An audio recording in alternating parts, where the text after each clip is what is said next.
Winning coach, back-to-back wins. And they start to turn things around now as we're underway from Udinese. Udinese play host to Milan. And a packed Blue Energy Stadium. This venue, of course, serving as the home venue for the UEFA Super Cup a little more than a month ago between Paris Saint-Germain and Tottenham. And we expect a similarly fantastic atmosphere for this one here this afternoon. Kosta Runjajic has engineered a 7 points from 3 start. Udinese fourth in the table. Coming into this one, can even catch Juventus and go level on points at the top of the table after the other Bianconeri drew 1-1 earlier today against Verona. For Milan, it was a surprise in the opening day as they lost to Cremonese. But since then, it picked up 2 consecutive wins. It's a poor giveaway there from Salmakers, and now Keenan Davis will side it out to that wide area, and the cross attempted flying forward there. Down that left was Jordan Zemura. It's out for a corner. It was a rare missed pass there from Alexis Salmakers looking for Modric, 2 of Milan's best performers on the season. And you'll see Udinese how quick they are on the break. They are so fun to watch when they're all flying forward. But one back there from Santi Jimenez, and Salmakers can get on it. Impressive victory for Milan last time out, and no surprise, once again, Luka Modric, man of the match for Milan. Don't want to talk too much about his age, but it's still just so remarkable. The former Ballon d'Or winner is still doing it at age 40. You know, there's no drop-offs when you think of a 40-year-old footballer. He's got 90 minutes in his legs. Even the interceptions and the defensive plays that he was making last weekend against Bologna, then driving forward, getting that wonderful first-time finish on the pass from Salmakers. He did everything and more that you could ever expect from a footballer that's 40. But there's a reason why he's one of the greatest midfielders of all time. That sort of skill and his professionalism behind the scenes, that has not stopped. Soleil breaking lines well, and a decent strike attempted there from Iker Bravo. And from long distance is Arthur Atta, who smashes one right at Terracciano, trying to test him early. And Magnan went down yet again with an injury, one of the most injury-prone goalkeepers, unfortunately for Milan, because of everything he can do, especially with his distribution. But Terracciano's a veteran. He's had multiple seasons as a starter for Fiorentina at a pretty high level. Nice combination play to release Matteo Gabbia, who's come forward, playing with Pulisic. And a nice first touch from Rabiot, returning for Pulisic! And forcing Razvan Sava to a save at his near post. Marco Landucci watching on from the dugout. Allegri's trusty number 2 was with him at Juventus. Nice combination here. Rabiot's always going to fly forward as one of those 2 box-to-box midfielders. It's a tight angle for Pulisic, just hits it as hard as he can, hoping to draw a corner. Corner taken short, but nothing ever delivered into the penalty area. Stupinian playing with Rabiot. Nice cameo in that forward move. No surprise, given how much he was loved at Juventus, that one of Max Allegri's first calls when he took over was asking the hierarchy, can I get Rabiot again? And it took a fight between Marseille players to get that done. Rabiot and Jonathan Rowe, now of Bologna, forcing that move. Behind Rabiot from Stupinian and recovered by Udinese. Not just the fight, but also the injury to Arden Yashari, who was injured in training in a duel against Santi Jimenez. Terracciano taking no chances by lifting that one to safety, but the offside flag coming up against Keenan Davis.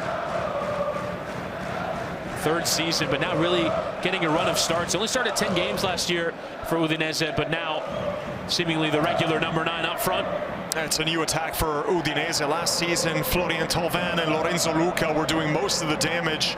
What a partnership that was. The crossing and dribbling from Thauvin and the goals, and then, of course, the aerial ability of the 6'7" Luca, who's now at Napoli. There was a feeling that things would really drop off. You can appreciate the idea there from Modric, but stepping ahead of it was Omar Soleil.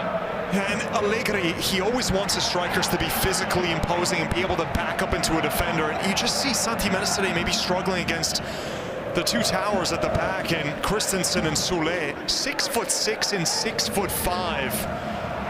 And Jimenez, when he had to go up against Baschirotto of Cremonese, really struggled to just maintain his balance and just being able to keep hold of the ball and allow the rest of the team to fly forward. That's not really Santi's game. Santi's more of a poacher inside the box, so let's see how he fares with two very physically imposing center backs. Mentioned Christensen. There is a suggestion that the Milan hierarchy are enjoying getting to watch him in person today. A potential transfer even for January at Milan scouting today in the shape of the Udinese center back. Pulisic coming back to help facilitate the play.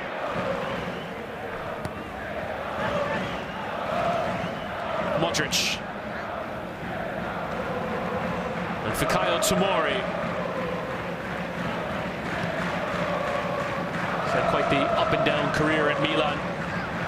At times part of a Scudetto winner and at times dropped from the team.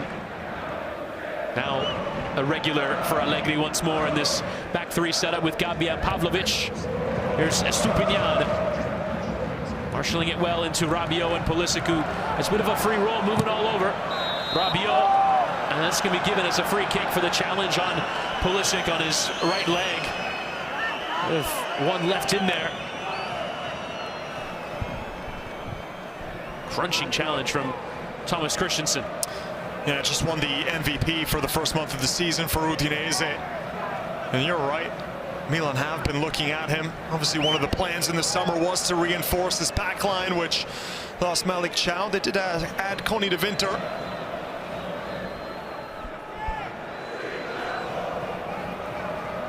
But a hulking presence in the middle of a back three. You could imagine for Milan would be a center back like Christensen.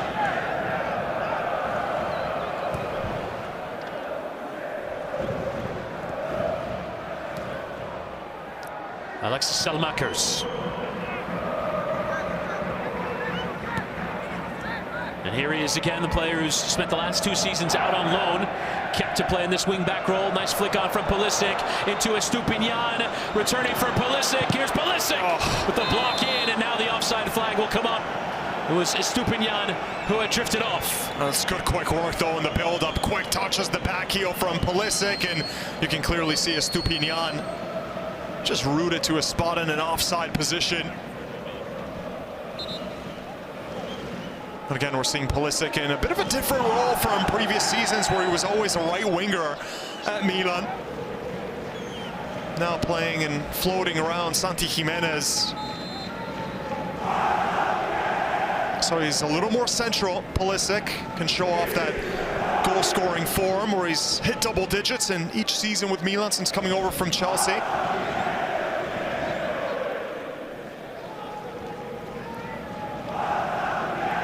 Christensen dropping to play in between the center backs. There is Karlstrom.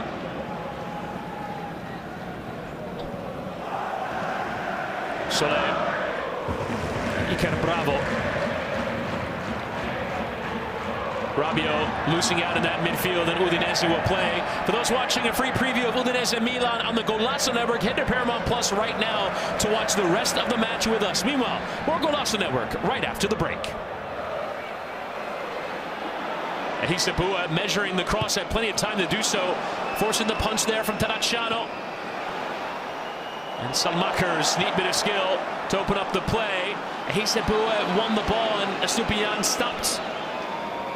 Don't want to overly commit there. Soler.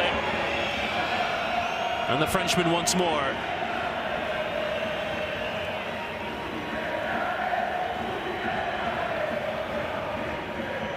And what you're seeing in an Allegri system is there isn't this constant trying to press when you lose possession. They're happy to just drop back into a defensive line of 5 and play a bit more compact and spring out on the counter, which could really help a player like Rafael Leao, who's expected to be back for the Napoli game with his searing pace and explosiveness anytime the team is more direct. The key man is yet to feature for Milan this season, once again finding himself out of the squad. And Pulisic again, this time grabbing at his left leg for another harsh challenge, beating players off the dribble and taking a couple of beatings in this early going. Here another look at that delivery from Hisabua, and Terracciano is looked up for in the early stages. Player with plenty of experience in goal for Fiorentina, was there for 5.5 years. At times called San Pietro for his saves in big moments. But more attention going to be required here from Pulisic. Oh yeah, Zarago comes across, and is it the knee that just makes contact of Zarago on the thigh of Pulisic? It's a rash challenge, wasn't it? And that's what it looks like they're doing, just icing and spraying something above that knee. It's a full force of Zarago flying through, and the knee right into that thigh. Bit of a dead leg for Pulisic. Here's a look at that cross again from Izibue, looking for Davis at the far post. Sometimes you will see Mike Maignan trying to catch that ball like almost a wide receiver, right? He's so good with his hands and his feet, Mike Maignan. But Terracciano is a respectable substitute. And that was a problem in years past when they had the likes of Cyprien Tatarusanu coming off the bench and causing all sorts of havoc for Milan in between the pipes. But things got better since Sportiello came, and now Terracciano's here's the number 2, a steady number 2. Lorenzo Torriani, the 20-year-old, is his backup. It's just a lack of concentration there from Tomori. He's looked good in summer preseason games as the youngster Torriani. Definitely one for the future.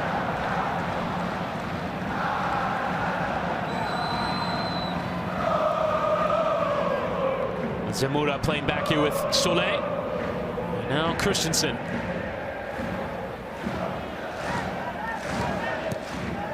The stadium is home to one of Milan's best victories of last season, winning by 4-0 against Udinese. Leao, Pavlovic, Teo Hernandez, and Tijani Reinders all on the score sheet on the day. It's a nice great ball attempted there from Atta, but just unable to get to it there, Zamora. And Atta's a fun player. Some of the moves that he has, he's a tall, lanky, elegant midfielder. That's one of the defining moments of this young season, scoring a brilliant goal from the edge of the area So good. in a 2-1 victory at San Siro. Keenan Davis for Zamora. Thought about crossing, but instead plays with Soleil. Certainly takes up a forward position. Udinese, more of the ball and committing numbers into more attacking positions, is could eventually come here for a Kellen cap, who falls over, but the referee, nor the assistant who's standing right there, says there was anything in it. Pulisic. Oh, it's a shoulder-to-shoulder from Andrea Rabiot.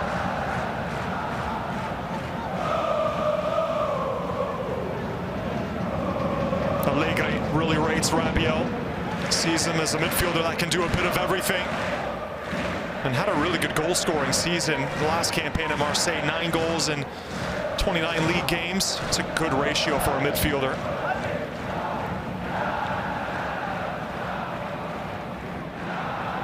And then a brawl preseason with Jonathan Rowe, one that the coach Roberto De Zerbi said he felt like he was at a pub and that he's never seen anything like it. So you can imagine sometimes these things are kept under wraps. The club does a good job at keeping it internally, but this was apparently so brutal. Reports of one of the youth team players collapsing as he was witnessing what was going on inside the dressing room. So really nasty scenes. And Marseille said there wasn't even an apology and realized that both players could not continue. I don't remember ever seeing anything like it, to be honest, at the start of the season, Chris. Rabiot saying ahead of the Bologna match they were due to play against each other, Rowe and Rabiot, and he said there's nothing in it. We're still friends. Can marvel sometimes at how different the football work environment is compared to any other work environment. Unless you and Grella are rowing in the parking lot, and I'm unaware of it.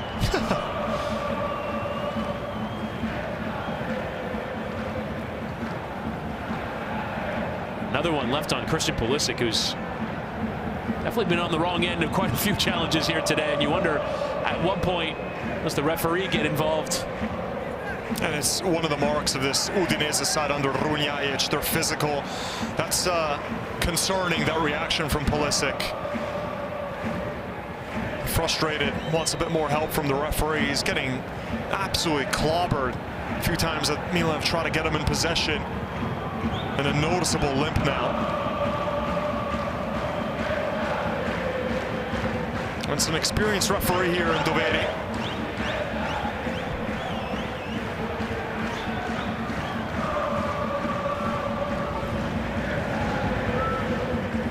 He'll come off and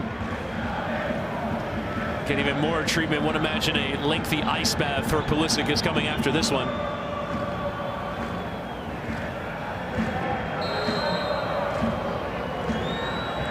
Modric lifting in. It's a dangerous ball. One of the second. It'll be Pavlovic who will pick it up. And now Pulisic, who's back on, will drive towards that byline, try the cross, deflects off himself, and Zaraga can carry away. No obvious options for him to play a pass. This lifting clear is a Hezebua, but only as far as Tomori, who again, not the first touch required, but Modric able to settle possession. Well played it to Modric. Pulisic further inside and lost out there to Karlström.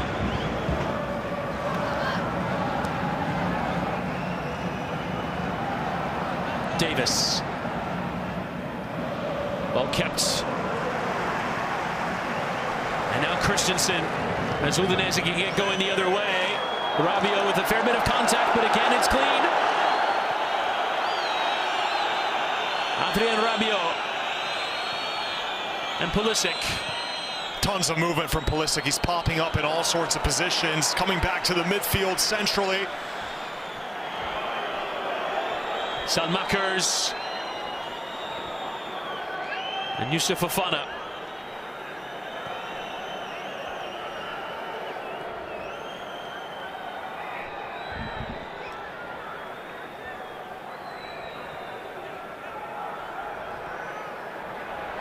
Well played in behind it to Santi Jimenez to try to get turned inside of Soler.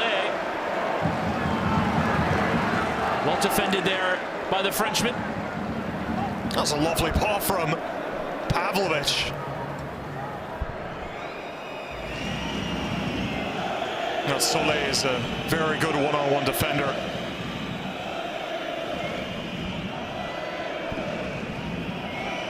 Modric.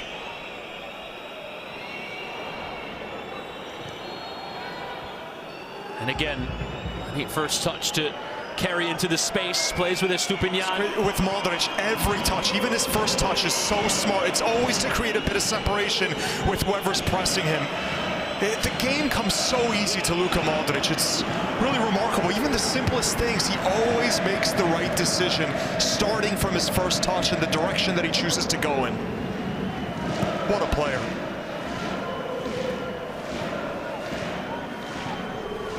Those first touches you describe as purposeful. Absolutely.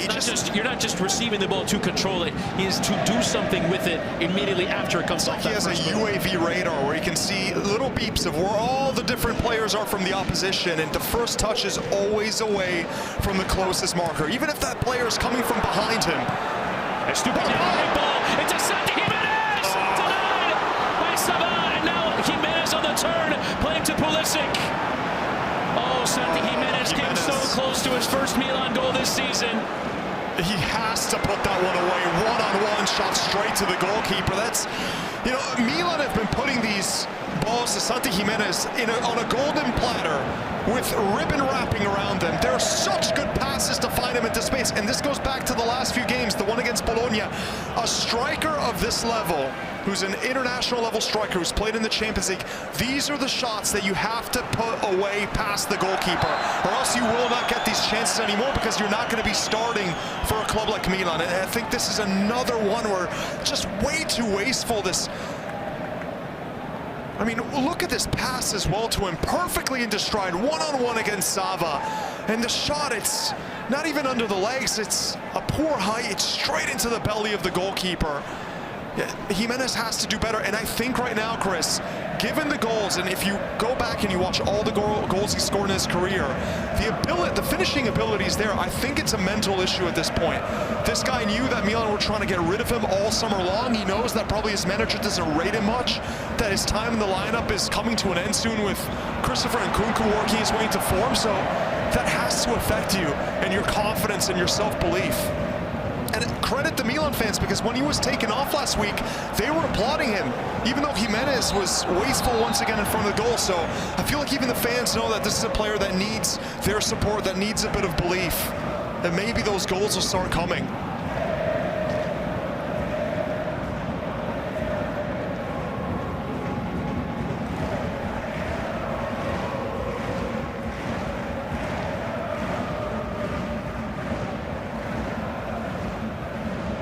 Jimenez goes chasing.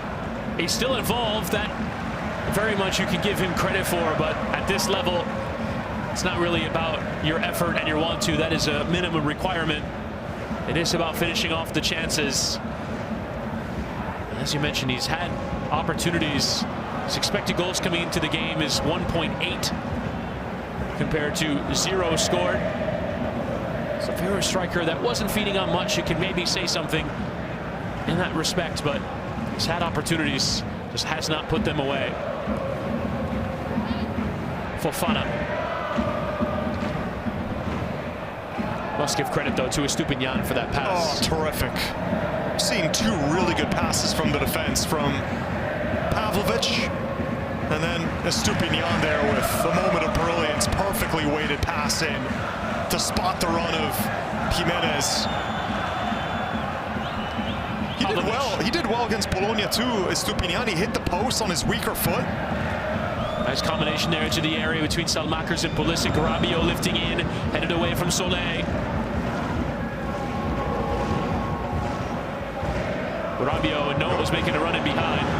Just goes straight out for a goal kick. That's a blind pass. He was instinctively assuming that Pulisic, I guess, would make that run.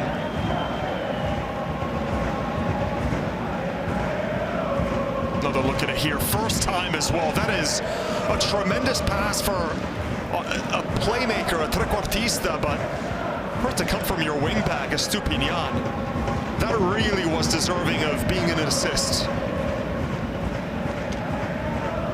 And at this level, when you're the starting striker for Milan, there's only so many of those missed chances one-on-one from the goalkeeper that the manager's going to let you get away with. Estupinian had a fantastic record at Brighton with assists. In his first season, he had 9 from left back. Yeah, he did very well under De Zerbi in that system that really encouraged the fullbacks to fly forward into the attack. And that's where he's best known at, when he's going forward rather than defensively. Loads of experience, though, both with the Ecuador national team, loads of time in La Liga, the Premier League.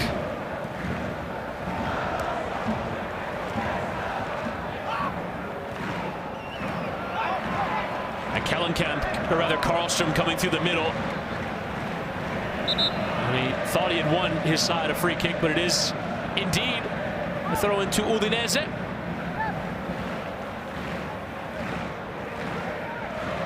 Still looking towards his bench, Marco Landucci. Does not have the aid of Massimiliano Allegri tonight, who's very much the leader of the group. Referee says no to Betty for that challenge. There he is in the skybox.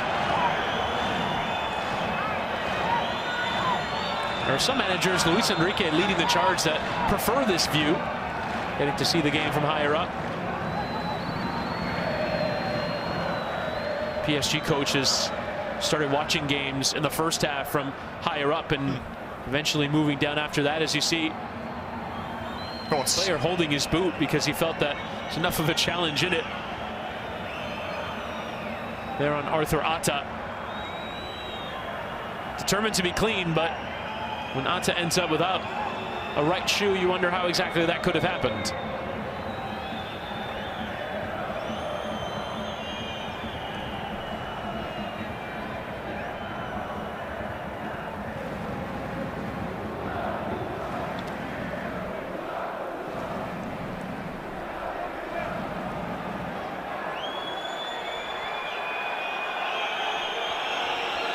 Now some frustration over how long it's taken to put the ball back into play.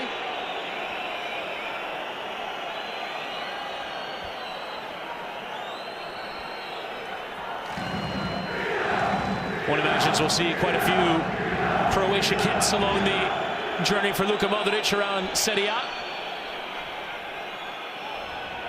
A hero as he ought to be. Just his shoe, but also the orthopedic insert had come off for Arturata. Those are valuable.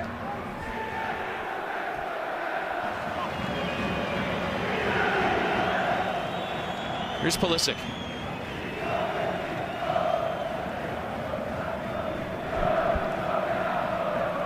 Tomori.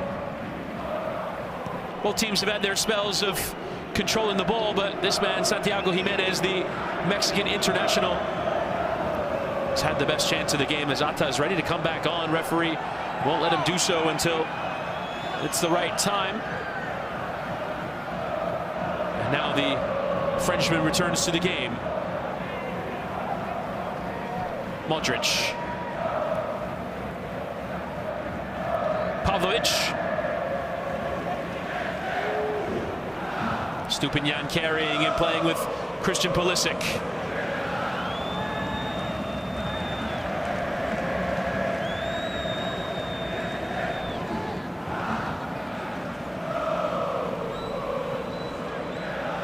Been sharp in the early going, the American.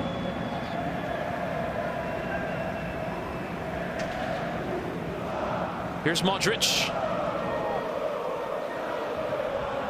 And again, Udinese settling back into their shape. Salmakers does well to engage the defender and turn the other way. Modric first time, but easily dealt with there from Camp. Rabiot. Gabia. And Tomori in a forward position, putting the cross in and having it deflected away from Zamora. Milan now enjoying their turn on the ball. Alexis Salmakers needs skill. Salmakers couldn't quite shift it into Jimenez. What a lovely bit of skill there from the Belgian as Bravo's release. Oh, he's got that in his locker, and how important were those two loan spells for Salamakers, both at Bologna and Roma, where he had important roles with both teams. He's come back, such an improved player. Lifted it behind, and Stupinian will get there. Stupinian towards Jimenez. The tap-in was on with a block in from Christensen. The offside flag came up again. Oh, it's a laser-guided pass outside of the boot from Luka Modric. That is genius. Look at this. That is vintage Luka Modric. He should have had his pinky extended when he played that pass. So elegant.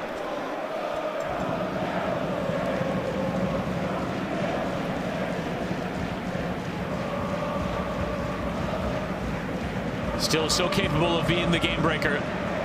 Chris, it honestly feels like you could say this is prime Luka Modric. Some of the moves that he's made to open up this season, the goal, flying forward, the reading of the game, it feels like he hasn't missed a step.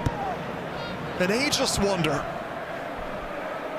It's been the talk around the team, really from the word go, is how special this player is, how much he's added, how much of an example he is, how much he's showing to his teammates. I wouldn't often say at this level bringing a 40-year-old player is the right idea, but Modric has proven it and then some. Well, he could have gone to get a hefty payday, right? But his appreciation of Milan, rooted for them when he was young, and an interesting project to him, right? To try to revive Milan and bring them back to where they should be.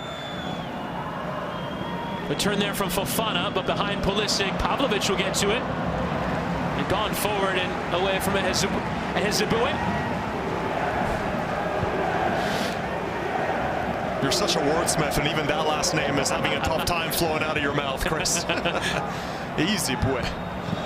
Pavlovic getting that low cross in. Jimenez lingering at that near post. Christensen has looked solid in the early going. Oh, yeah. Perhaps a goal-saving challenge there on that one of those plays. What a pillar he's become for Udinese alongside Soule. That's one of the better defensive partnerships this season in the league. I remember Atta picking up a yellow card there for that challenge on Rabiot. Udinese also made a big sale of Jacobillo to the Premier League. And this is pretty much Udinese and their game plan to just be a sustainable business at the end of the day, right? They nurture these players, they sell them off, they're happy to be mid-table and just keep chugging along, being profitable with their extensive scouting network and quality from the sporting director. They've been able to really find a lot of jewels for not much money and sell them off for a net profit. Hope would be is that there are next steps after some of these big sales. Atalanta showed that you can be both a profitable business and also win massive silverware. Modric lifting in and headed away. Keenan Davis in the heart of that defense, winning in that 6-yard area. It's away for a corner. You look at their sales. 18 million for Biol, who you mentioned going to Leeds. Samardzic to Atalanta for 15 million. Then went Perez to Porto for 13. Talvan to Lens for 6 million. And Lorenzo Luca, in the end, that'll be some total 35 million. As Modric delivers, punched away there from Sava. Salmakers off the back there of Hisebue. But you look in the overall, that transfer business, making a lot of money, and you can reinvest it back into the team. Absolutely. Confirmation there of the booking onto Atta. Rabiot. Milan resetting with the ball. A fair amount of possession in this early going. Nearly 2/3 of it through a half hour of the game. Udinese started the aggressors, but Milan enjoying the ball.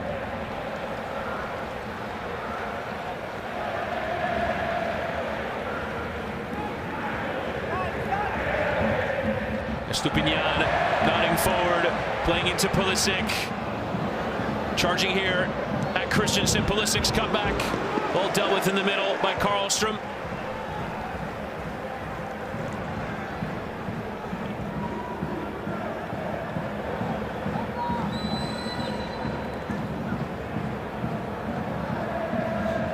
Udinese have done well dealing with the challenges, really only needing Razvan Sava to make that big save from Jimenez. Milan, though, have looked like they've had ideas. Jimenez, good touch, and poking towards Fofana, but given away. Salmakers recovering, couldn't quite squeeze it through. Back towards Fofana or Jimenez. Here's Atta. Poking in behind Davis was the target of that ball, but well read there from Gabbia. Been a pretty good match from Milan's perspective, keeping control of the game. Remember, Udinese went to Giuseppe Meazza and got all 3 points against Inter. And you know they're going to be a well-drilled and competent side under Runjajic's coaching. But haven't really been able to come close to testing Terracciano.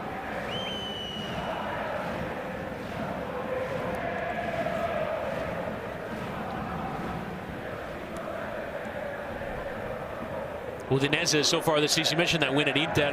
Their only wins have been away from home. Beat Pisa on the road as well, drawing it home with Verona. 7 points at this stage.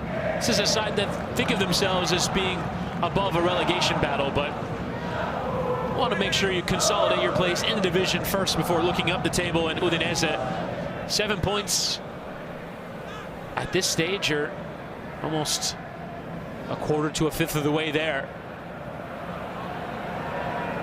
given the level reached by some of the other relegation threatened teams in recent years.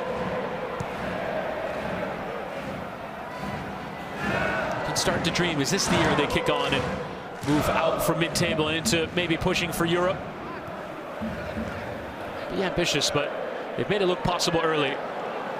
Well, kept there in the middle by Karlstrom.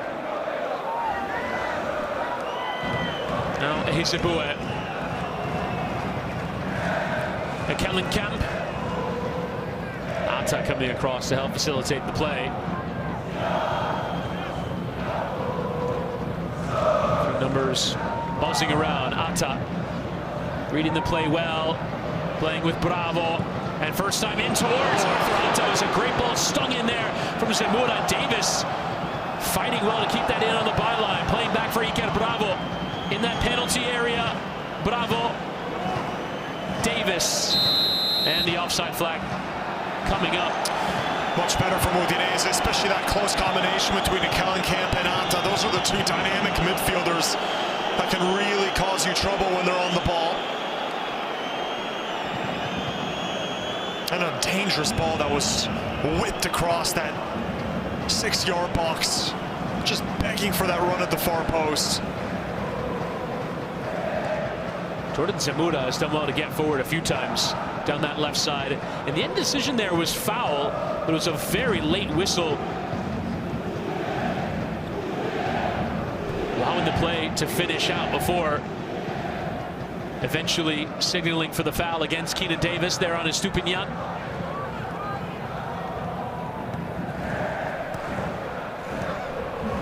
Pulisic wrestling there and winning off of Zanaga. Pulisic, well played into Jimenez. Window closed, and so he keeps.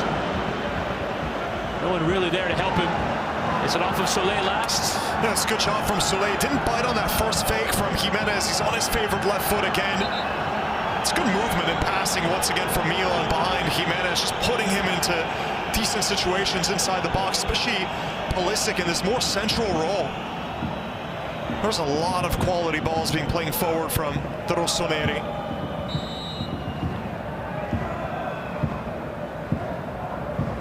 Estupinian with the throw-in, headed away from Christensen. Ecuadorian does have the long throw in his locker. Modric turning, sliding back for Gabia.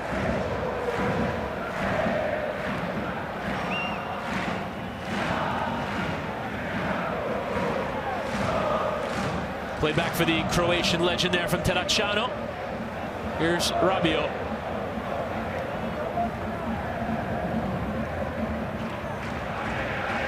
Pace into Salmakers, who has mostly looked to play forward, looked to take players on off the dribble. Won't often see a player in their mid-20s like Salmakers go on loan a couple times and still come back to regain a key place in a team like Milan, but very much has been, as you mentioned earlier, Matteo, valuable experience now in that wing-back area. Can really float all over. Fofana playing with Adrien Rabiot.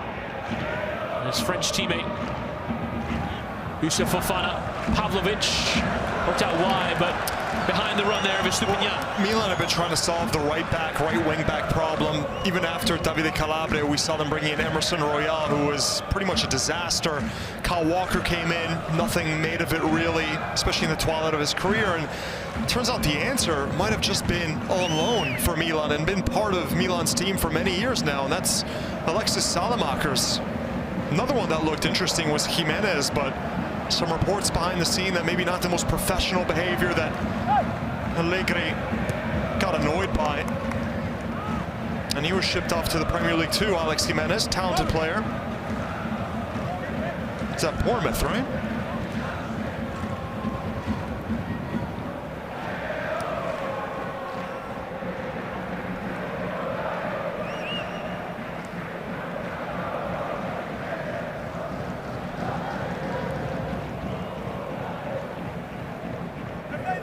Milan once more enjoying the ball.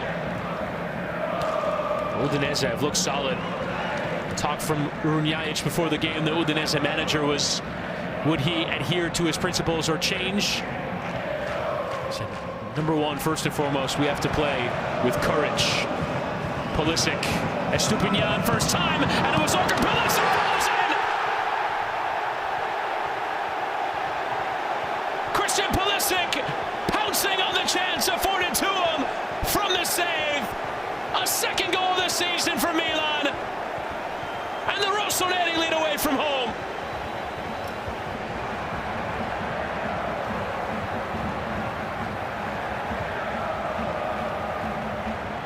Pulisic's been popping up everywhere.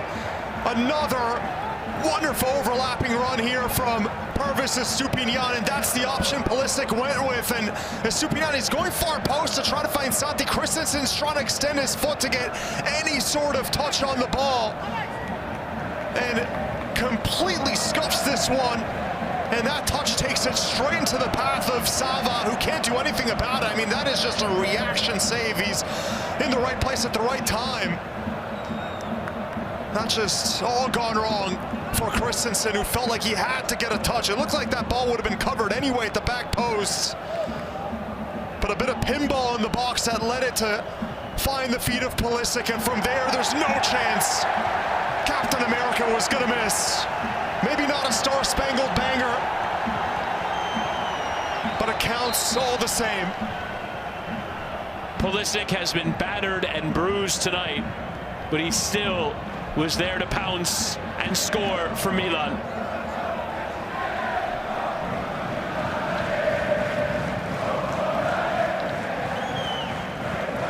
Carried the threat, carried the danger, Pulisic tonight, and very much getting the reward. Again, credit to Estupiñán for putting that ball in a danger area. Estupiñán's really had a great game. Should have already had an assist in that one. Came close to getting another assist. Needed step in there from Salmakers. Tries to lift towards a teammate, but instead presents right to Zaraga. Atta. Zamora. Lifting a good cross in for Davis, who scuffed his effort, headed further still from Rabiot and Pulisic.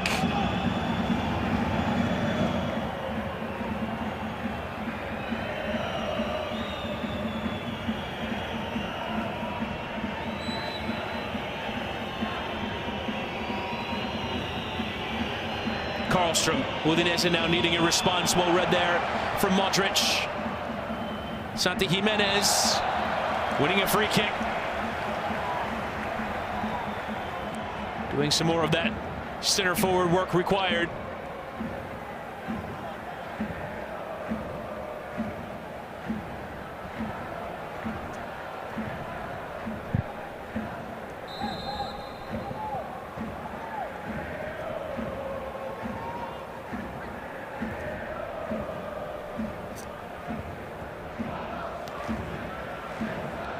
Here's Modric playing there with Salmakers. So some kind of show towards the referee. Something must have gone wrong. But Udinese escaping with the ball and needing to go.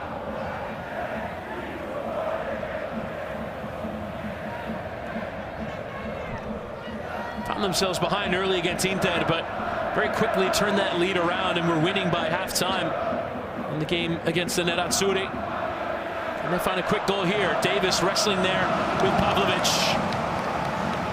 who's brought in as a strong central defender. Pavlovic from the Austrian league. Yeah. Didn't always look it last season, but looking up to the moment there. Oh, there was voices in preseason that Allegri was trying to mold Pavlovic and try to convince him to not take so many risks when he's defending. He wants his center backs to be a bit more conservative. Jimenez lifting towards Pulisic and Rabiot, but neither able to get to it. In terms of coming out of their position, right? He wants a well-drilled back line that's always in the right shape. So Pavlovic has been a work in progress, and it's been up and down so far this season. But one thing you can't deny is his heart, his intensity when he plays. Running through Modric there, a Kellenkamp, but lost out to Fofana. Referee will give a free kick. Final minutes of the first half.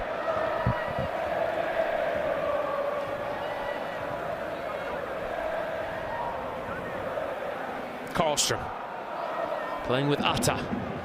We've seen early stages can provide that moment of inspiration. Crossing to the chest and goes over.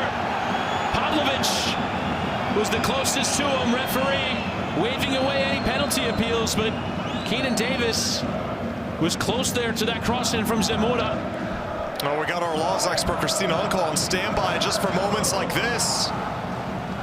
Pavlovic saying it was completely inadvertent if there was a trip up. See if we can get a better replay.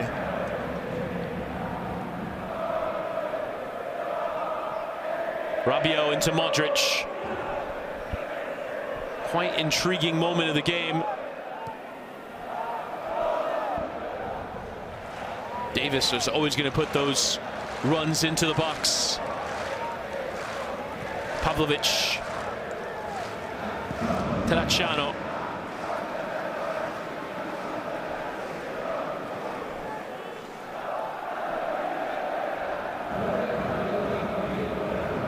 Just the 2 minutes added at the end of this first half.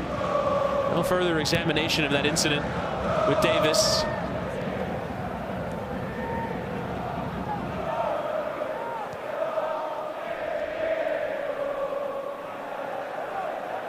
Modric. Milan more than happy to get to the break with the lead provided to them by Pulisic. And it's smashed out of play and out for the throw. And here is a look again at that challenge. Let's bring in our rules expert, Christina Unko, as we examine this incident. Is there anything in this for you in your mind, Christina?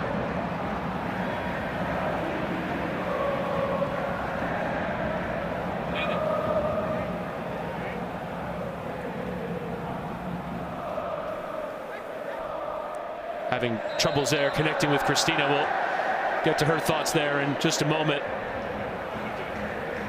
Christina, I'll ask again, what did you think of that incident? Yeah, no, we don't want a penalty on that decision, on that play. As he's going through and he's transitioning, the majority of the contact is initiated by the attacker in that play that initiates that contact. Not enough for a penalty and definitely not enough for a VAR recommendation. Thank you, Christina.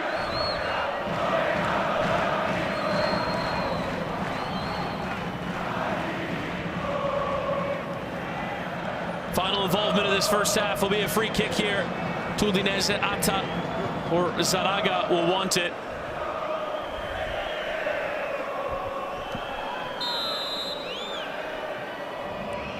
And left by a few, Zaraga will take, and it's an easy catch there. But Terracciano is the first half will come to a conclusion with the ball in his hands. And there goes the whistle. Christian Pulisic, ever fierce, ever getting. England Revolution striker who comes on 24 goals in his last 42 games in MLS for New England. And he now enters the fray as we're underway with the second 45 minutes from Udine. Milan leading by Christian Pulisic, 0-0.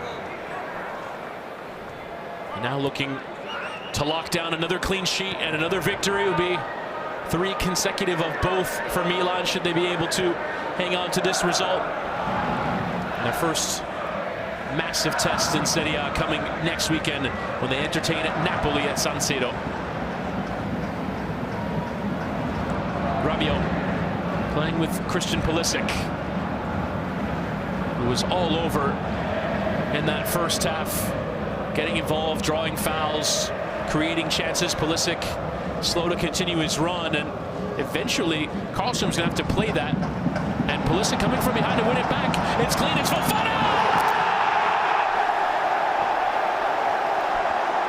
Christian Pulisic setting him up. Yusuf Fofana firing Milan into a 2-0 lead a minute into the second half. Oh, it's a play started by the pressure of Christian Pulisic winning the ball back inside Udinese's box. And Fofana here goes near post. Now let's look, is this a foul? Oh, it's actually Pulisic that gets kicked from behind from that look. So Karlstrom there, I mean, it's completely inadvertent, but we're looking to see, was there a foul on Pulisic? But if you look here, it looks like the right leg of Karlstrom, yeah? Just kicks through Pulisic, and then Fofana at the near post. He just rifles this one. You expect the goalkeeper at his near post to maybe do a bit better. It was hit with power and precision. We've got Christina Unko on standby. Did you see anything wrong there? No, I did not. I took a look at it again and probably want to see one more other angle. But from those two that I saw, it should be fine. Naturally, VAR will be checking this. And hopefully, if anything, brings a different angle or check completes it. It almost looked there from the different angles that we saw that were it not for Fofana scoring, that might have been pulled back and given as a penalty for the challenge that came in on Pulisic, or him getting hit through the back there by Karlstrom. As you mentioned there, Christina, this is being checked. Let's do 100% confirm, but whistle will go. Good goal for Milan. And Pulisic playing a central role in both goals in this game. And that'll do wonders for Fofana as well. You know, he's always had this reputation of, he played as a holding midfielder at Marseille, at Monaco, but he always went further forward. Zakaria was the more defensive midfielder, so he had some goals in his locker. We haven't really seen that at Milan. And that was a great effort. Normally he just tries to place those shots from distance, never gets anywhere, but that was a really good, precise hit to beat the goalkeeper at his own near post. Then Pulisic, so good, that constant work rate off the ball, helping to set up Milan's second. Only Fofana's second career Serie A goal. Scored his last one more than a year ago on September the 14th of last year against Venezia. Opening his account here in 2025 and taking comfortably. Salmaker's getting forward. Getting that cross away, nodded away from Christensen. One presumes, though, if Allegri sticks with this shape, Fofana will have to get involved in goal scoring, given that there really is only the two up top. Yeah, that's true. And you can expect goals from Adrien Rabiot too, or Modric or Yashari, especially once Yashari comes back from injury. The big question is Samuel Ricci. He looked Chris coming off the bench against Bologna. Post shot from distance, a few dribbles. But Ricci plays as that number 6. So do you change Modric?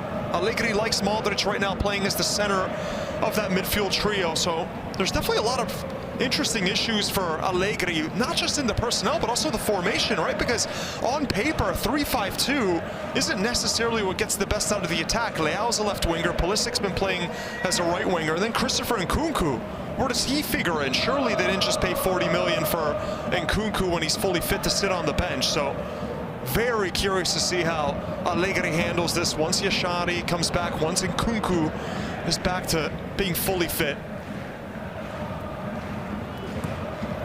Over their last 3 meetings, Udinese have conceded 8 goals without reply against Milan. A 4-0 win here last year, now trailing by 2-0 on this occasion. Our class in a glass there from Luka Modric. I mean, even when it looks like it's coming out of control for him, he always seems to be fully in control. Luka Modric, even when the ball's bobbling up.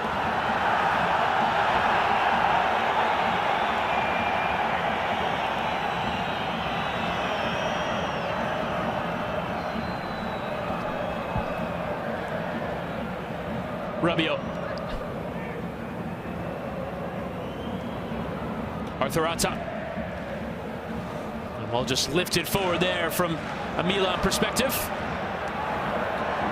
Should know we didn't mention that Jordan Zemura picked up a yellow card for that late challenge on Alexis Salmakers.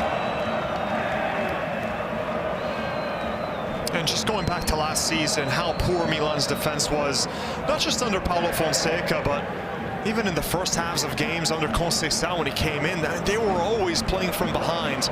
So one thing about Allegri coming in, there is a reputation in the past that maybe his teams aren't the most aesthetically pleasing to watch, but you cannot deny that these teams that he's managed are usually well drilled, they're organized, and they're disciplined defensively, and that's exactly what we're seeing this season. A much better defensive output from Allegri's team.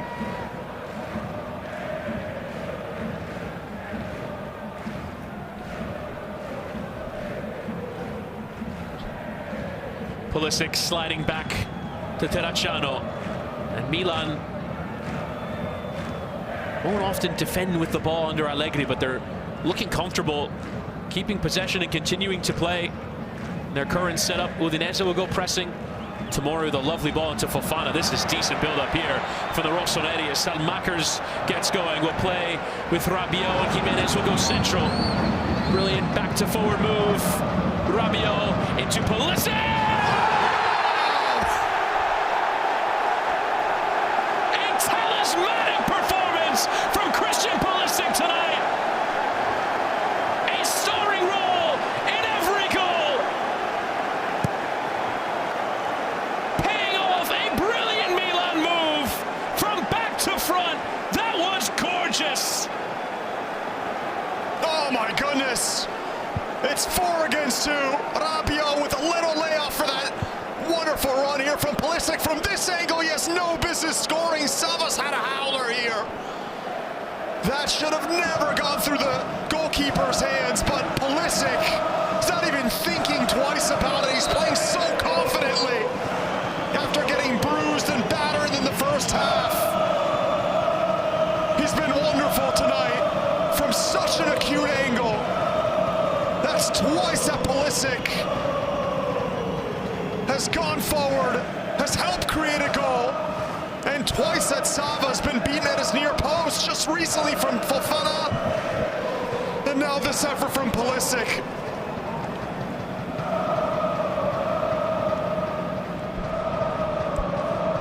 Scored in their opener in Coppa Italia, scored against Lecce in their away win, and now a brace here tonight. 4 goals from 5 appearances in this early season, 2 of which have come from the bench. Allegri said that this game was one of the 4 most important of Milan's season. These away trips to Udinese where Milan have struggled. They've struggled against teams like these in the past. This is a team that, as we mentioned in the first half, went to the Giuseppe Meazza and beat Inter and have looked so promising this season. What a performance from the Rossoneri. Sole.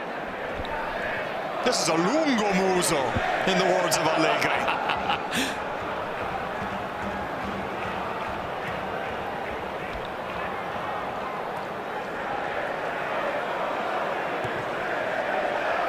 Cross deflecting. Udinese need a response here. Picked up by Zaraga. And out wide, whipped in from Hizibue. Milan again putting out the fires. Modric playing from the edge of his 6-yard box. It's so simple. And yet, it does not mean that it's that easy. That's brilliant skill there from Modric and a free kick, one from Rabiot. The guy is just never flustered. Doesn't matter how deep he is in his own half, how many Udinese players are around him. He never looks like he's panicking or that he's not quite sure where to go with his next touch. Escapes out of trouble better than anyone, really. Jimenez on the charge. Sole will have to be careful. Measured that bump. But on Jimenez goes. Losing out again, though. It's another strong challenge, this time from Salmakers, who will get to it. Salmakers chipping in. Pulisic for his hat-trick. Couldn't make contact. Estupinian. Vicaio Tomori. Well, they're having fun now, Milan. Great effort out wide on this near side from Salmakers.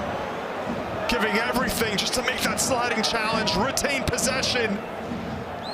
A left-footed Tomori strike first time was not on anyone's bingo card, that's for sure.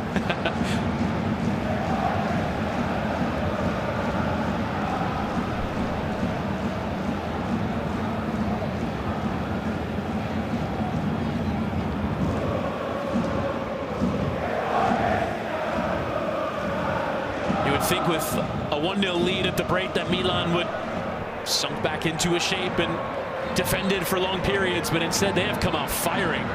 They've played some fantastic football in the first 11 minutes of this second half. And Udinese just have not been able to get those 2 dynamic midfielders, Atta and Kellenkamp, going. Nice flick down the line from Atta into the stride of Zamora, but just running into trouble. Here's Rabiot. Fofana. Well controlled there from Jimenez, who hit it into his teammate. Let's eventually get wide to Estupinian. This free roll is working out so well for Pulisic. Just his awareness and his positioning, he's always an option. Stupinian didn't measure that header correctly. And without Rafael Leao on the side, there's got to be someone who takes on that main man mantle. And Pulisic has more than done so tonight.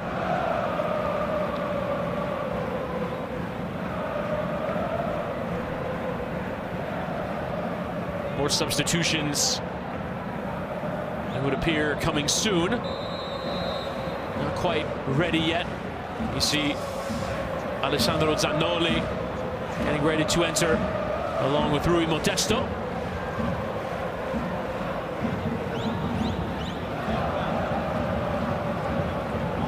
It's two wide players. That's where Udinese have done any sort of damage. At times when the ball's gone to Zamora and Isibue, they've put in decent balls, but nothing through the middle. No, that's the compact shape of Milan's low block. When they do drop a bit deeper in a conservative shape, there's just nowhere to go down the middle, so everything's forced out wide. And now you're just getting fresh legs in those wide positions. And a familiar face as well, if you just saw him behind there, behind Zannoli and Rui Modesto. Where's he gone now?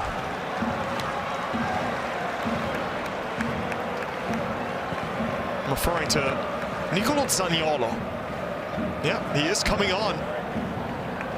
Zaniolo, the former Roma player, suffered 2 devastating injuries which really derailed his career, and has just not really been able to find any sort of consistency since then. Different moves. He's been to England with not much success. He's been to Turkey, Fiorentina, most recently Atalanta. Throw-in launched in, takes a couple of deflections on its way through, but Milan able to deal with it. Clear only as far as Soleil, who does stay on. It was Davis, a Kellenkamp, and a Hisabua who come off. So Zannoli will come in down that right side, the loanee from Napoli. Once again, moves away from Naples. His 4th different loan, previously with Sampdoria, Salernitana, and last year with Genoa. Matarata. Again down the line, chance for Zamora to put the cross in, looking more promising. Header is on, and the chance was there for Atta. Once again, Zamora with the header through that area. Udinese sniffing around a chance, but unable to make it stick. Good skill though from Rabiot in releasing Pulisic. Off he goes as Jimenez in the middle. Slid towards Jimenez with a sliding block in, denying that chance. Jesper Karlström with perhaps a goal-saving challenge. Perhaps it was. What a run from Pulisic, spotted so well. And the passing from deep positions from Milan's been pinpoint. And this is what Allegri teams do so well. They can stretch you vertically, sit back in an organized manner. How about this? There's a Zamora, a Zannoli. Atta with the block in there. Tomori coming in. And then Zaniolo. What a tongue twister. That's our job for the next half hour. Zannoli to the Zaniolo.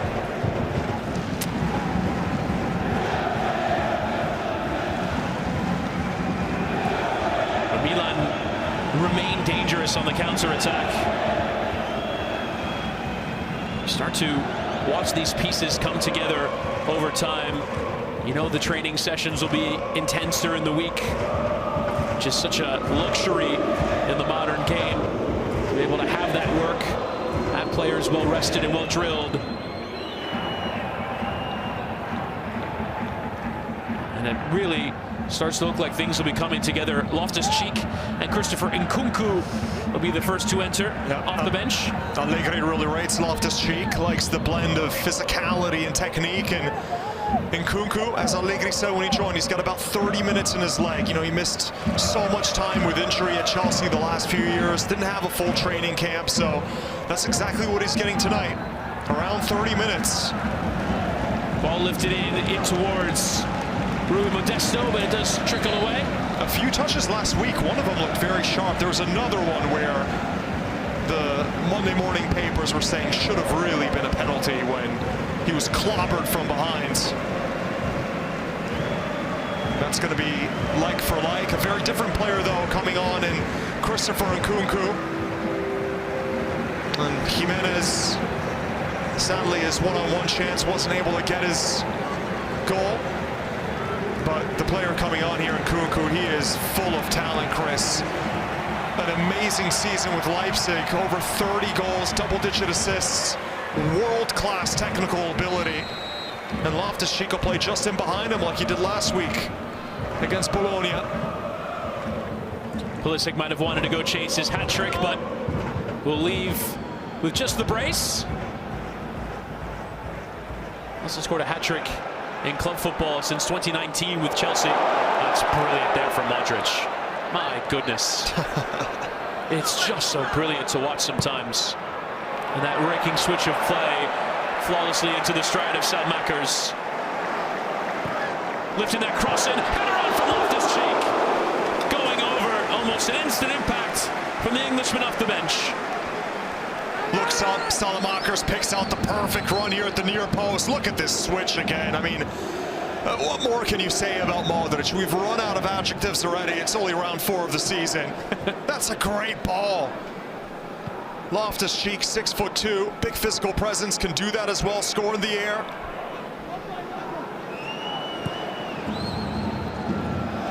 Might have to go into the Ray Hudson thesaurus to go find some words to describe Luka Modric. No, there is one word that he's retired that we're not allowed to use. Starts with an M. Magisterial, and I think he'd use those exact words to describe Modric. Rabiot.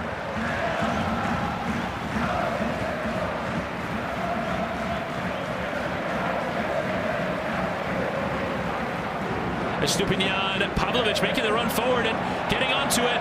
What can the big center back do from here? Well left in the path of Nkunku. Couldn't get the strike right at the final moment. But every time Milan come forward, they're carrying threat.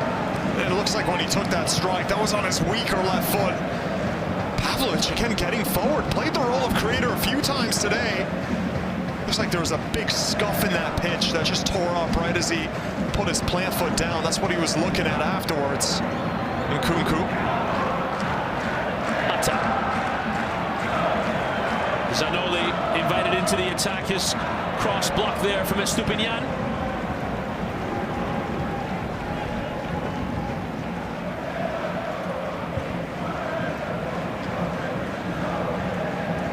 Udinese would have come into this game with a fair bit of hope as Zaniolo goes on the run. Zaniolo, the blocking from Tomori.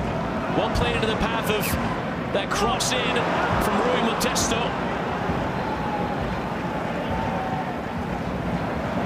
Zaniolo with a nice cameo there.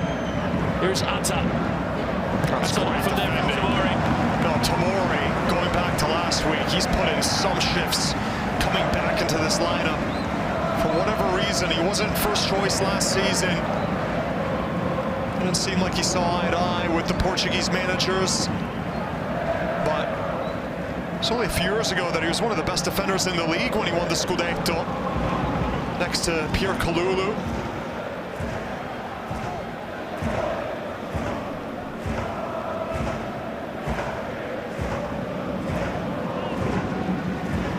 Costa Runjajic watching mournfully on from the dugout.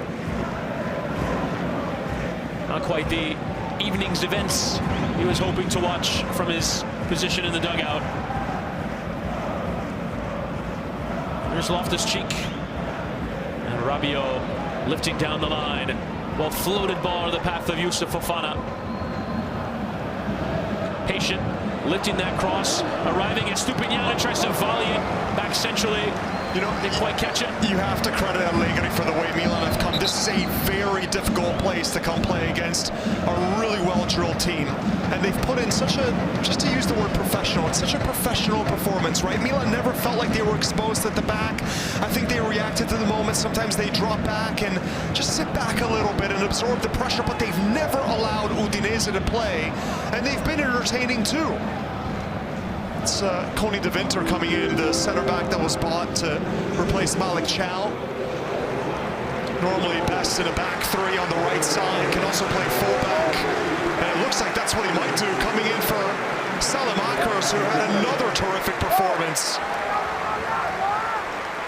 Was it Pavlovic? Oh, well, that would make a little bit more sense.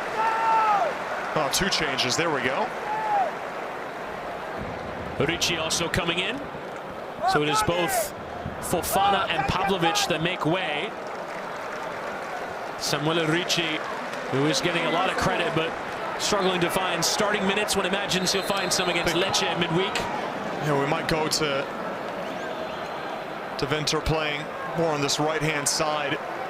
Ricci was really good off the bench against Bologna. Hit the post from distance. He's probably expecting to get a start sometime soon. Really solid preseason for him.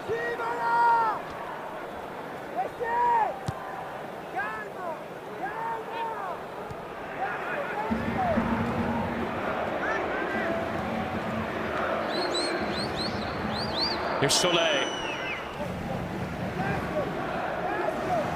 Atta. Carrying forward well here, Zemuna. But surrounded by 2. Modric involved in the defending. Ricci getting across as Atta swung through 3. And again, Modric the stopper. Knee flick there from Loftus-Cheek. Oh. Salmakers, Rabiot. It's great work to ride the challenge. He's got technical ability, Rabiot, and the balance as well for a tall midfielder, 6'2". This is one of the better performances from Milan. I was just going to ask you how long it's been since you watched them play this well. It's been a while. I mean, they just looked all out of sort. They were very good against Inter last season. That was a strange record that didn't make any sense for a team that ended up finishing 9th, but they saved all their best performances for Inter. They were terrific at the Bernabeu against Real Madrid in Champions League, but in Serie A, against teams like this is where they struggled mightily. Modric losing out. One for the collector's book. Atta. On he goes, lifting to that back post, and Modesto will get to it. I'll have to play it well wide, though. Sliding back for Zanoli.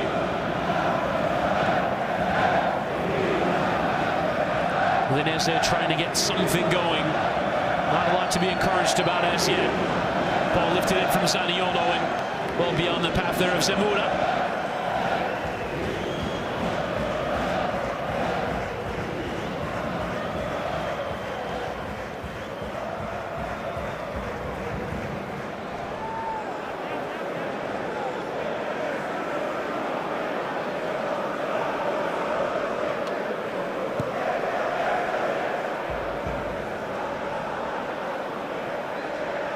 Modric. Then struggling in possession. Just needs a bit of help in those areas. Here's Saraga and Zanoli.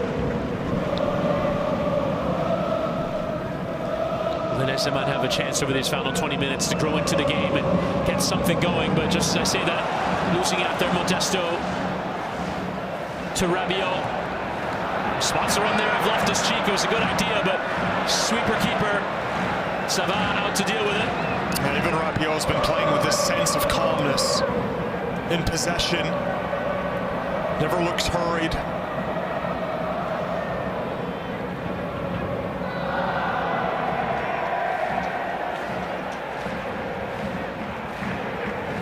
There are plenty of spaces, though, for Milan to hit the other way. Buxa has hardly been involved since coming on. Playing with Zaniolo and Atta. It's been a game where both strikers, Davis, all 3, Davis, Bravo, and Buxa, have drowned in a sea of defenders. All well drilled, all doing their jobs. Lifted it from Zanoli, Buxa closest to it, but Modric able to get it back. Crowd wanted a foul, but Modric was carried forward. And a free kick given away there by Karlstrom. That's just a frustration tactical foul here from Karlstrom. Took one look up, was about to switch it to Nkunku. That's the only way to stop him when you do it illegally.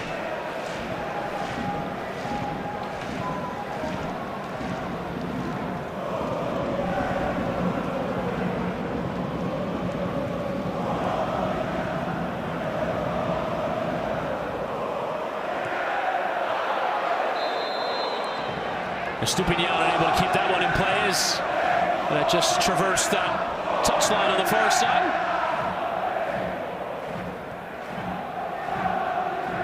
The traveling Milan supporters made their voice well heard today. They're encouraged. So much of last year chanting against the club from the stands. Much the indication is they're getting behind the team this year. They've been given good reason to do so this evening. Atta. Given away there by Arthur Atta, and Loftus-Cheek able to regain possession. Here's Tomori. And again, a direct ball in towards Nkunku. He played that with his arm. Nkunku's a player that wants the ball to his feet, where he can run at the defense. That was a little bit too far off for him. It's not really his role when he's left alone in an island up front as the lone striker. What's interesting about Nkunku is that when he was at PSG, I remember calling his games as a teenager, Chris. He started off as a number 8. He was more of a box-to-box midfielder. Then he slowly transitioned into an attacking midfielder with Leipzig, second striker. Well, that's where he broke out and started scoring world-class numbers. And it's slid wide out towards Zemura. Salmaker's getting stuck in, and again, and it is offside given there against Zemura. Free kick to Milan. And to your point, had a brilliant run with Leipzig. 70 goals and 56 assists in his time in the Bundesliga. But moved to Chelsea, big money move. Just didn't quite work out. Was injured in his first season. Last year was also again dealing with injury, up and down. Only started 9 games in the Premier League. Actually did his best work in the Conference League competition that Chelsea won last year. Well, there's been more competent now, Chelsea, but in the past, it's almost like United now, right? Manchester United, a bit of a black hole for a lot of young talent coming to the club. Gets chewed up, spit out. As Atta recovers possession.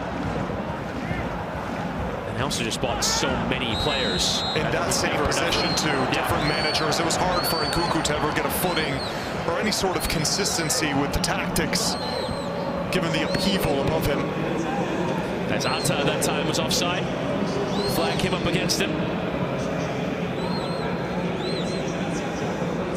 The feather in the cap of Marco Landucci. Yes, Allegri obviously well involved in the game planning and talking to the team during the week, but he's the man standing in the dugout.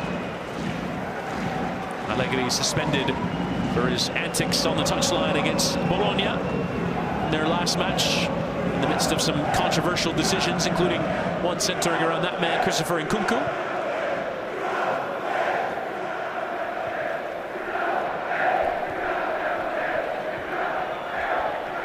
And Atta trying to catch Terracciano off his line and caught that one pretty well. In fairness, Terracciano was off his line. That was unexpected. That's some of the magic that Arthur Atta has been able to show off this season already. As you mentioned before, his move against Inter.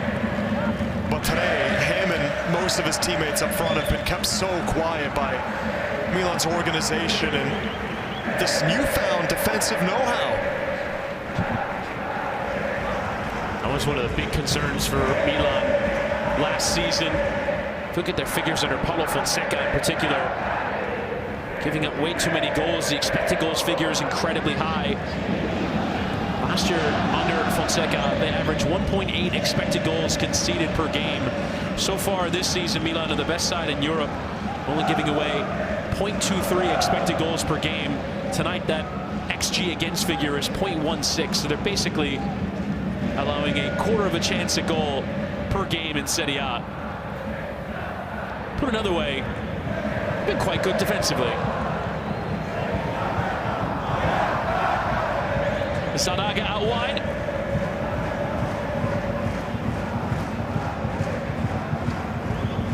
Udinese just stare into this defense, into this shape, and wonder where any space is.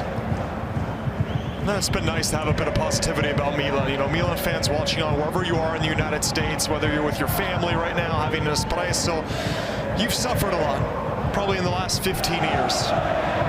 Apart from one blip under under Stefano Pioli when they won the Scudetto, there's been a lot of below-average seasons, so moments like these are much more appreciated.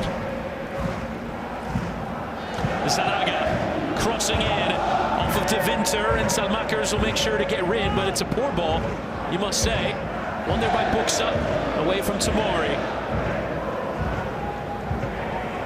Udinese, though, largely keeping Milan in their own half over these last few minutes. Zanoli playing with Atta, who fancies a hit, takes aim, and forces Terracciano to work. And this has been the only way forward, really, for Udinese, is 1 or 2 shots from distance from almost impossible angles, and now Atta's just taking them. Maybe he took one from the halfway line. And despite being up 3-0, we know Allegri always has a poker face, right? He never looks too joyous. And we've seen him, when Juventus have had a multiple goal lead in the 93rd minute, start ripping off his clothes on the touchline because of his frustration. Still have to execute your assignments to the final minute. And Milan looking a bit gappy here. Zaniolo from distance. And Terracciano again, making sure it went the right side of that post. But again, Udinese largely only taking aim from long range. That was not a bad effort at all, and there's not many players that need this more than Zaniolo. It's been a tough stretch for him ever since those 2 catastrophic knee injuries kept him out of football for 18 months.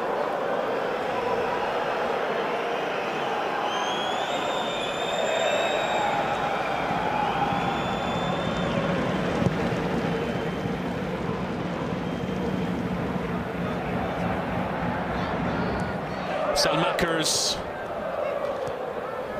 and Modric.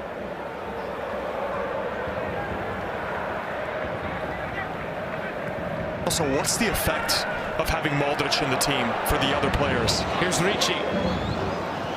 Left, a chance out for Rabiot, and it'll come for Alexis Salmakers, who tried to pass it in the corner. Well saved there from Sabat.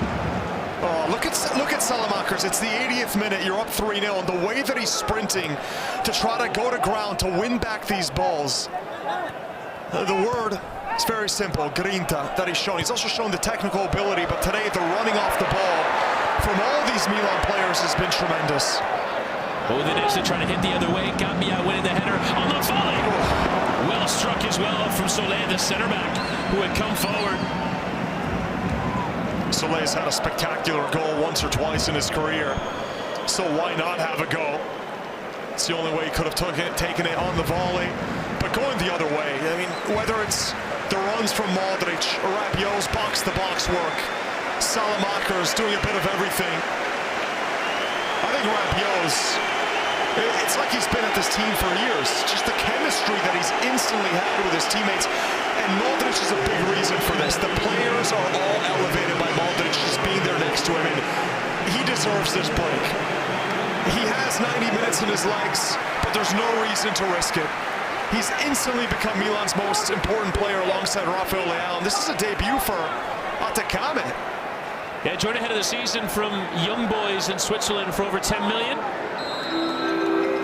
Comes in for his first ever Milan appearance. His Champions League experience with that Young Boys side last year, as Lennon Miller will also come on for his Udinese debut. Another Scot in Serie A. Last few seasons at Motherwell, as Nkunku was threatening there. Now the referee will just blow the whistle there as Soler looked uncomfortable getting back up to his feet. The website we have, the player database, it lists Lennon Miller as 5'12". I didn't know if that was an option. Does that mean he's 6 foot? I would presume so. Okay. He's 19, though. Doesn't look like there's any debate about that. And it just shows the extensive scouting network that Udinese have. They're going deep into the Scottish League and elsewhere to try to find talent. And we've seen many more Scottish players coming to Serie A recently and having some success. Most noteworthy Scottish players for Napoli, of course, the reigning champions, and McTominay and Gilmore. But it's becoming a well-trodden path.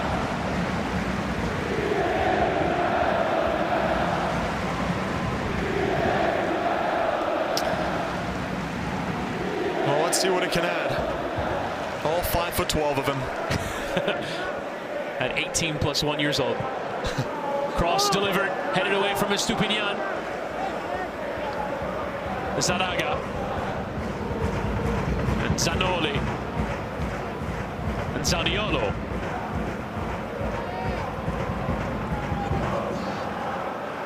And just watching the movement of Nkunku so far and comparing it to how he looked in his best days, it's very clear that this is a player that's not fully fit. He's just lacking a little bit of that electrifying push when he gets going. Good work there from Zanoli on that right side to find the window, and cross well dealt with. Does look as though Salmakers has moved over to this left side, and now Atakame can come forward. Finding that window, and here's the young Swiss wingback. Loftus-Cheek.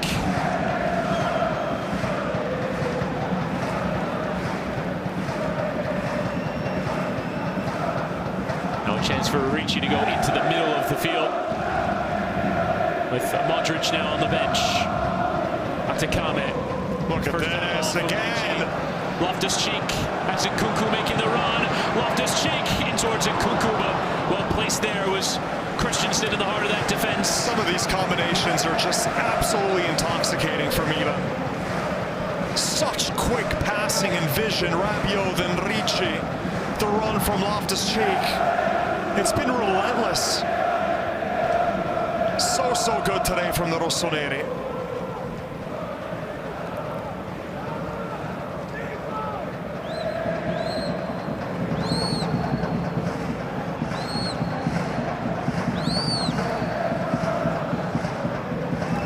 Here's Ricci's corner. Rising there to Winter in the strike for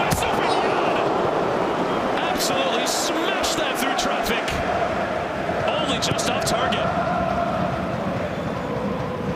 If you watch back some of his goals, he's got a powerful shot. When it falls on that left foot, my goodness, that would have been one of the goals of the year. It was just swerving wide at that last second. But these players right now, it's like they have all the weight lifted off their shoulders. They're playing with such a lightness. Right, I mean, we've commentated on a lot of these Milan games, Chris. This is some of the best football we've seen from Milan in years.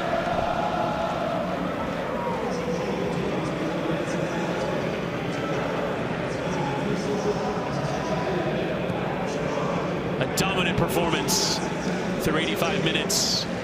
Estupinian showing what he can bring. Always a great player in there, but the frustration last year in particular was injuries. In some ways, Brighton almost became over-reliant on him at times.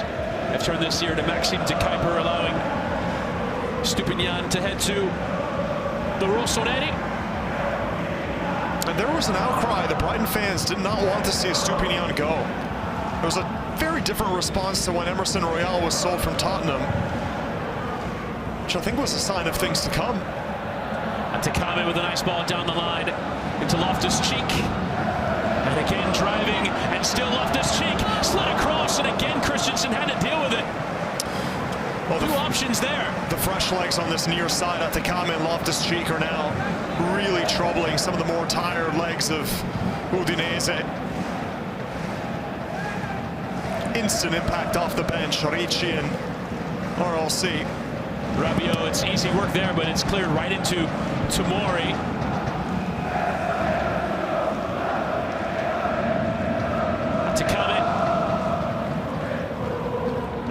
Ricci unable to get to that second ball. It's just lifted into the path here of Lennon Miller, who draws the free kick. One of the criticisms in the past with Milan was work rate, right? There was a feeling that they were defeating themselves mentally, that they weren't into games, that they weren't giving a max effort. I think today just shows the difference that it makes having a senatore behind the scenes in the locker room, someone like Luka Modric who commands respect, who the other players want to prove themselves to, and also having an experienced veteran manager that knows this league inside out like Max Allegri. The work rate that this team has shown today is one of the best that I've seen from them in many seasons, and that was oftentimes something that was lacking.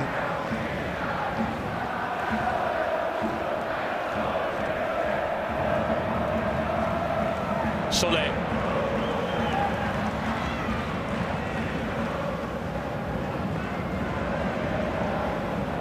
And off of Atakame there, out for the throw.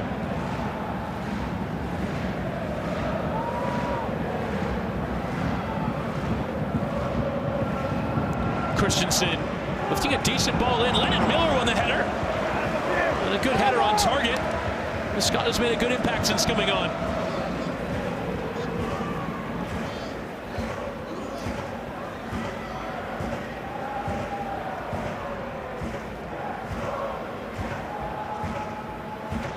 Rabiot chipping into the space to allow Estupiñán to release.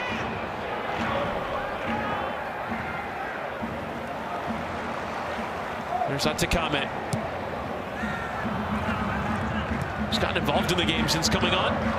Yeah, this near side of Atakame and Loftus-Cheek has caused all sorts of problems right away. You're right, so is Ricci. Still waiting to see the best of Nkunku. You feel like it'll come the more he gets himself back into full match fitness.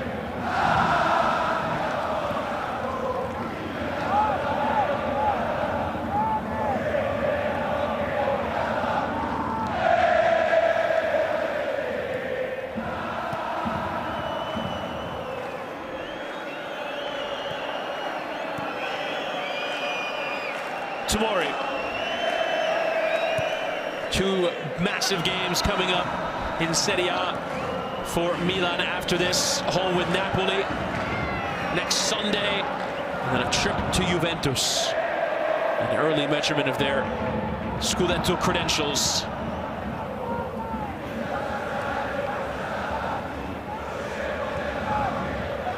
And I would argue that the last few seasons, it's been games against mid-table, lower-table sides, which has really seen Milan lose more crucial points, right, against the teams that they should be beating. And then they were able to raise their level. If you can't raise your level when you're in San Siro, 85,000 in attendance against a Juventus or an Inter or an Napoli, then what are you doing? But if you're going against a team that you feel like you should be beating easily and you let your guard down a bit, I think that's where you saw the difference in some players' professionalism.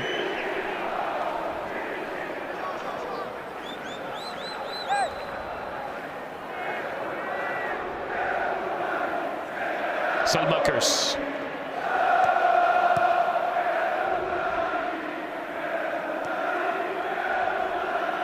Here he is again.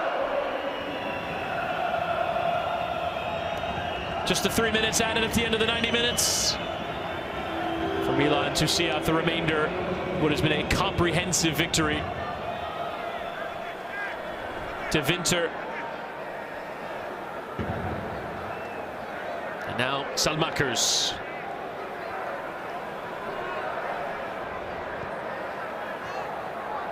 And again, moving over to this left side and still making an enormous impact. Ricci playing for Rabiot. He's not going to put that cross in, wait for the right moment to play. In the middle with Tomori and with Matteo Gabbia. To a man, every individual in this Milan performance has looked up for it. Loftus-Cheek with a brilliant turn. Perhaps would have played with a bit more purpose were it not for the state of this match. Salmakers finding Nkunku. Love to get him going. This Milan side. Advantage awarded. Salmakers frustrated there with a challenge.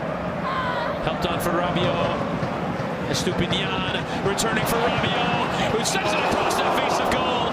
No one there to turn in. Milan are toying with Udinese right now. That's the only way you can really describe what's happening. Udinese down 3-0. They're just sat back. They feel like they're defeated. You can see it mentally with the players, like they've completely given up. And Milan are playing what looks right now like a training match for them. It's all coming so easily. It feels like they can get into the box at will. They're defending with no problem. Rabiot's instantly slotted into this team so well.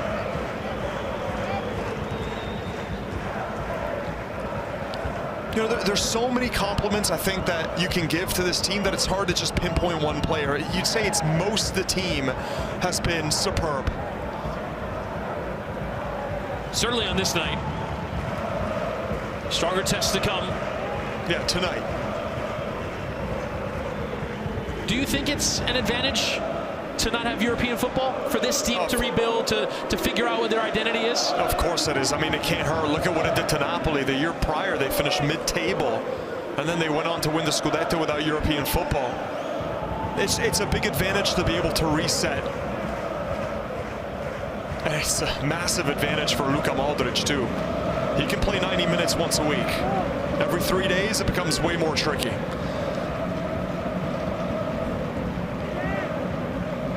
Salmakers leapt, and so did Estupinian, and it's off one of them and out for a corner. Perhaps a chance at a consolation goal. Max Allegri will not want to give away that clean sheet from up in the director's box. Zaniolo wanted to go running.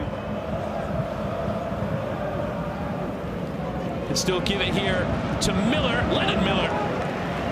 And Terracciano frustrated his defense. Terracciano, game's about to end, but doesn't want to see his team letting down their guard. Wants to keep the clean sheet, and he's got it. It is indeed a clean sheet for Milan on the back of a tremendous